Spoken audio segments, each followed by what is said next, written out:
Mau tahu gimana perjalanan gue jadi full-time trader dan independent investor dari yang awalnya pegawai biasa? Di video ini, gue bakal share pengalaman pribadi gue, kesalahan gue, dan gimana gue bisa survive sampai sekarang. Siapapun sebenarnya bisa investasi, asalkan sabar dan mau belajar. Simak terus story gue, dan semoga ini bisa jadi inspirasi kalian buat mengejar passion di dunia investasi. Let's go!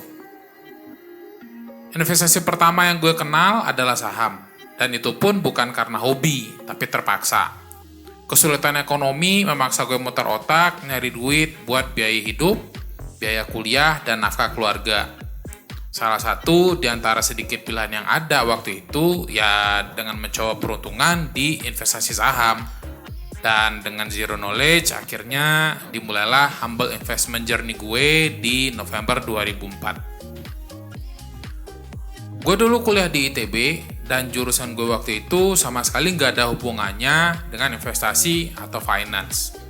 Dan gue juga bukan dilahirkan dari keluarga yang punya privilege pendidikan ataupun kualifikasi investasi.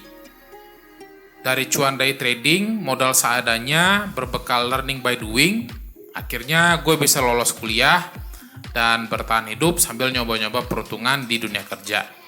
Tapi ternyata nyari kerja itu bukanlah hal yang gampang, apalagi kalau masih hijau dan gak punya relasi. Gak terasa 1 tahun pun berlalu. Setelah ngirim lamaran yang gak kehitung lagi banyaknya, akhirnya gue keterima kerja sebagai trainee di salah satu oil and gas service company di Jakarta. Kesulitan ekonomi dan susahnya nyari kerja ini gue jadiin sebagai pelajaran yang paling gue syukuri sampai saat ini. Ini ngajarin gue buat selalu persisten, karena di balik setiap kesulitan bakal selalu ada kemudahan. 2006 adalah awal breakthrough buat karir gue. Waktu itu oil industry lagi rame-ramenya dan gue ikut ketiban berkah karena di-hire buat support aktivitas pengeboran di negara-negara kaya minyak, mulai dari Persian Gulf hingga ke Siberia, Rusia. Kondisi IHSG yang waktu itu lagi bullish-bullishnya juga bikin cuan dari saham rasa gampang banget. Jumawa, duit banyak, dan no financial sense bikin gue lepas kendali di saham. Trading dan invest, semua gue sikat full margin tanpa diimbangi risk management yang proper. Life did well, sampai akhirnya bear market 2008 datang. Collapse-nya housing market di US memicu terjadinya krisis subprime mortgage yang berdampak global. IHSG terkoreksi 50% lebih, dan gue ingat banget, di 8 Oktober 2008, IHSG pernah disuspend karena ambruk 10% lebih hanya dalam 1 hari. Semua akun saham gue kena margin call. Dan selain merelakan cuan sebelum-sebelumnya, gue juga masih harus nombok hutang-hutang gue ke sekuritas pakai tabungan hasil kerja beberapa tahun ke belakang. Ini jadi pelajaran berikutnya dari sekian banyak pelajaran berharga dalam perjalanan investasi gue, yaitu to always stay humble. Kalau kesombongan udah menguasai kalian, maka kewaspadaan bakal hilang. Dan ketika itu kejadian, maka marketlah yang bakal maksa kalian buat jadi humble lagi dengan cara yang enggak kalian duga-duga. Tahun 2010, gue pulang ke Indonesia dan dapat offering buat kerja di Balikpapan. Di sana, gue ngeliat kalau yang namanya exploration activity, baik itu oil and gas maupun coal mining, itu tuh lagi rame banget. Gue sama beberapa teman akhirnya decide buat patungan ngebuka side hustle company memanfaatkan momen tersebut. Setelah 5 tahun berjalan, gue akhirnya exit dari side hustle ini karena beberapa pertimbangan.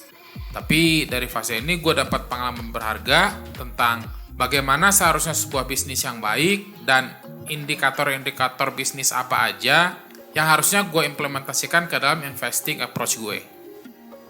Tahun 2016, gue akhirnya sampai di suatu titik di mana gue ngerasa kalau my working life was on track, but my social life become bizarre.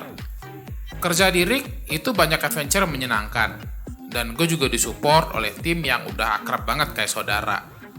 Tapi di sisi lain kerjaan ini tuh bikin gue jadi makin jauh dari keluarga. I knew it might be the right time to quit, but I was feeling unease. Ada pertentangan cukup lama di pikiran gue tentang pilihan ini. Sampai akhirnya gue ketemu salah satu teman lama yang bilang Kalau happiness cuma lo ukur dari career achievement atau dari besarnya rekening lo di bank, gue yakin lo bakal kehilangan kebahagiaan yang sebenarnya jauh lebih hakiki. Dan setelah 11 tahun lebih involved di industri migas, gue akhirnya decide buat resign dan menetap di Bandung bareng keluarga. Kehidupan di Bandung berjalan dengan ritme yang lebih santai dan lebih lambat dibandingkan dengan dulu waktu gue masih sibuk di rig. Meskipun begitu, gue bersyukur karena bisa menemukan beberapa kesenangan sederhana di dalam hidup. Misal, kayak rutinitas gue menyuapi sarapan si bungsu, dan mengantar si sulung ke pintu buat berangkat sekolah. Kesempatan membangun ikatan emosional bareng anak-anak, buat gue adalah sesuatu yang priceless banget, dan gak bisa diganti pakai uang atau apapun. Gue ngerasa beruntung banget karena di sela-sela kerja utama di site dan bisnis side hustle gue dulu, gue masih dikasih waktu buat bisa nge-reorganize dan memperdalam knowledge investasi gue di financial market dan berbagai asset classes. Lewat buku-buku, courses, baik teknikal, fundamental analysis, dan makroekonomi. Dan tanpa terasa, semua knowledge tersebut alhamdulillah bisa bikin gue survive menapak tahun investasi gue yang ke-18 saat ini. Salah satu pelajaran penting lainnya yang gue gak bisa lupa adalah kalau bahwasanya investasi itu basically is a waiting game.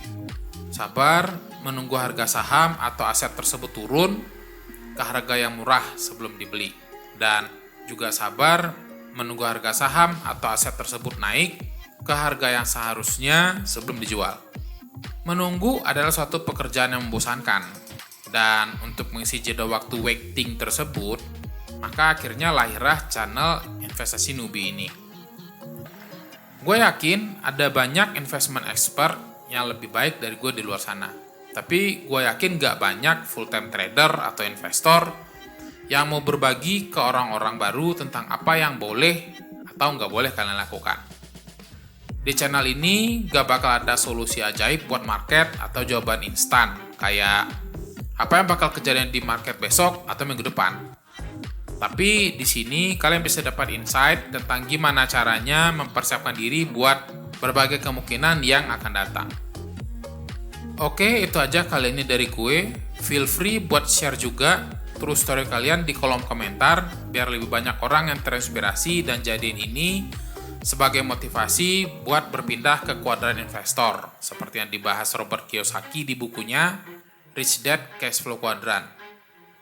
Thank you for watching till the end. Semoga cerita gue ini banyak isinya dan ada yang bisa kalian terapkan dalam perjalanan trading atau investasi kalian. Ingat buat selalu stay humble dan always persistent untuk belajar. I'll see you on the next video.